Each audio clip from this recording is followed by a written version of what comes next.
Hi everyone, and very good day to all of you. Welcome to this lesson. Today I will share to all of you about carbon pinch analysis, specifically generic carbon cascade analysis technique for carbon emission management. To start a learning session, I will start with simple introduction. This lesson introduces the new generic carbon cascade analysis GCCA algebraic approach that enable the minimum carbon targets to be determined for any range of CO2 concentration. The GCCA technique has been developed to complement the graphical source and demand curve SDC in terms of efficiency, accuracy, and ability to handle cases involving a large number of stationary emission sources.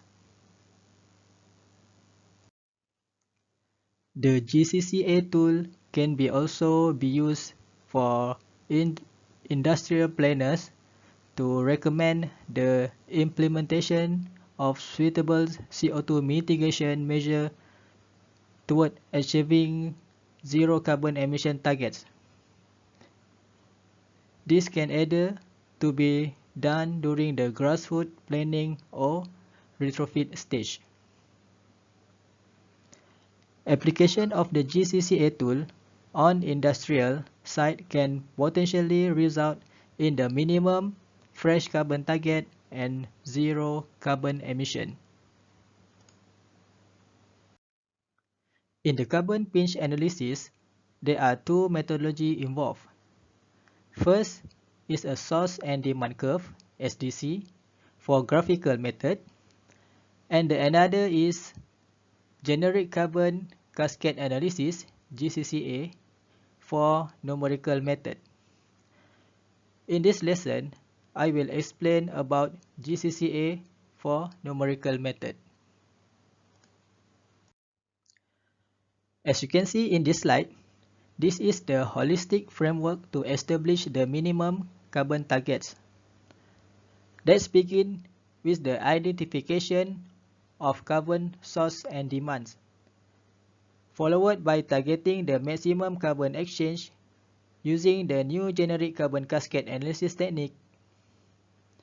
The GCCA is an algebraic alternative to the graphical source and demand curve. Next, implement the process change using Carbon Management Hierarchy (CMH). The CMH provides a guide for prioritizing the implementation of carbon reduction strategies to achieve the minimum regional carbon emission. If all CMH levels are explored, the final step of the framework involves designing the regional minimum carbon utilities network using the network allocation diagram. But in this lesson, I will focus on this two-step targeting method only. Let's go. For the first step is identification of carbon source and demands. The case study is the same with the previous lesson in SDC methodology. The refinery with the industrial park has about 20 CO2 point sources. However, only 6 point sources which contribute to the highest CO2 emissions and representing 50% of the total carbon emissions were chosen to ensure a cost-effective system. For the data extraction, initially there are two important data to be extracted. But the first one is a CO2 sources and Number 2 is a CO2 demand. In this example, data for CO2 sources and data for CO2 demands. There are 6 CO2 sources and 4 CO2 demand in this study case. In this case of carbon pinch analysis, the analyzed gas typically consists not only CO2 but also various other gases such as nitrogen, oxygen, carbon monoxide, nitrogen oxides, and sulfur oxides, all of which may exist in large quantities. Then, the flow rate of CO2 and other gases that are required for the carbon pitch targeting purpose need to be determined using equation 1 and equation 2. For the flow rate of CO2 is equal to flue gas flow rate multiplied with CO2 composition. And the flow rate of other gases is equal to flue gas flow rate multiplied with 100% minus CO2 composition. The next step is set the maximum carbon recovery targets. The target for the minimum fresh carbon, FFC, and the minimum carbon emission, FCE, can be determined by mapping the carbon source to the carbon demands. Next, the minimum carbon recovery targets are determined by using the generic carbon cascade analysis technique that predominantly features as carbon cascade table, CCT. Now I will explain how to construct carbon cascade table. In column number 1 contains the ratio of other gases to the CO2 gas flow rate. The value in this column is arranged in ascending order of magnitude. The flow rate ratio represents the gradient of the SDC. A smaller value of a ratio indicates higher CO2 concentration in the flue gas. The bigger value of a ratio indicates lower CO2 concentration in the flue gas. Column number 2 is represent the difference between ratio level at an interval in the column 1.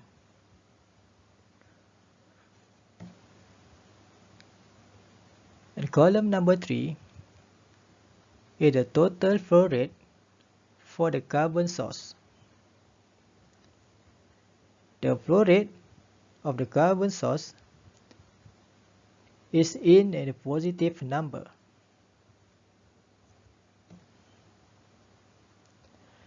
The column number 4 is a total flow rate for the carbon demands. The flow rate of carbon demand is fixed as a negative number in this column.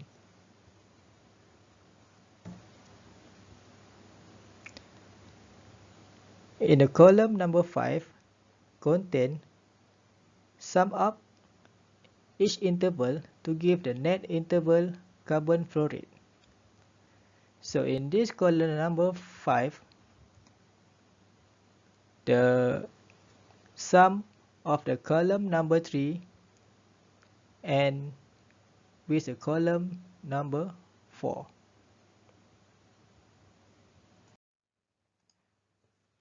In the column 6 of the CCT contain carbon flow rate balance, FC, determined by cascading downward the net interval carbon flow rate from column 5. They are starting from value FCO2 equal to 0. For the column number 7, contain FOG surplus of deficit or deficit. By multiply FC with difference of ratio value, or column 6 multiply with column number 2. For the next column, column number 8, contain FOG cumulative. Determined by cascading downward FOG from column 7 down the gas ratio interval. For the column number 9, contain the pure carbon cascade FFC cumulative by dividing with FOG cumulative with gas ratio. That means column 8 is divided with column number 1. The deficit of the pure carbon cascade indicate that the pure carbon cascade is infeasible. In order to ensure that there are sufficient fresh carbon at all points in the network, a fresh carbon flow rate are exactly the same magnitude as the above value of the largest negative FFC cumulative. And then the value to be supplied at the highest level in the column 10. Column 10 contains a feasible carbon cascade FC. The largest negative FFC cumulative should be supplied at the highest ratio level at FC and represent the minimum fresh carbon target FFC. FFC then is cascaded again with the net interval carbon flow rate in column 5 to yield the feasible carbon cascade. The location with the largest negative FFC cumulative also represent the pinch point of the carbon cascade table. The last value in the column 10 give the minimum carbon emission flow rate target FCE.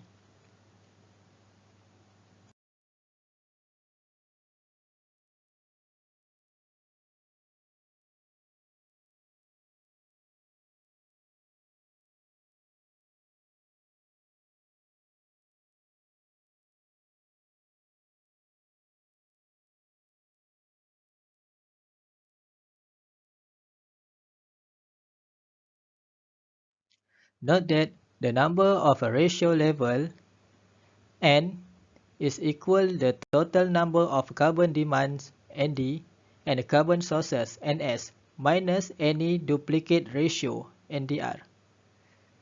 So the equation is shown in this slide. For example, for this case study, ND is equal to 4, NS is equal to 6, and NDR is equal to 1. So the level of a ratio in this case study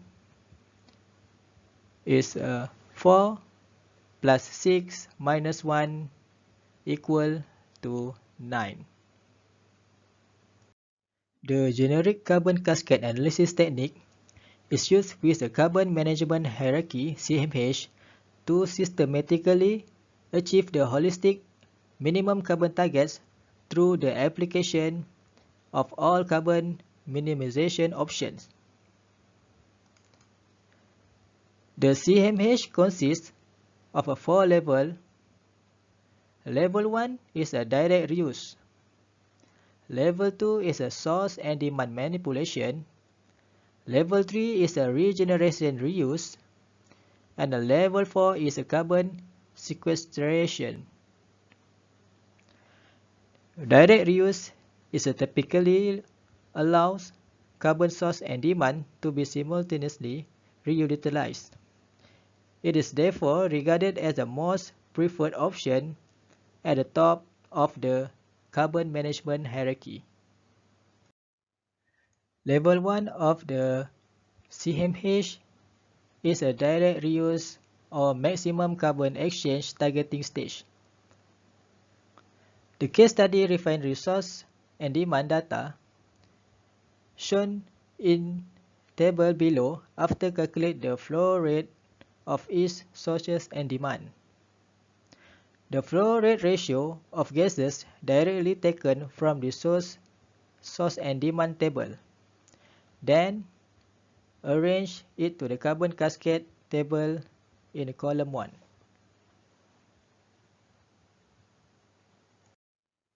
So this is demand data after calculate the flow rate of CO2 and flow rate of other gases. This is an example of a direct reuse carbon cascade table for the refinery case study. As you can see in the column 1, the flow rate ratio of gases are arranged from small value to large value.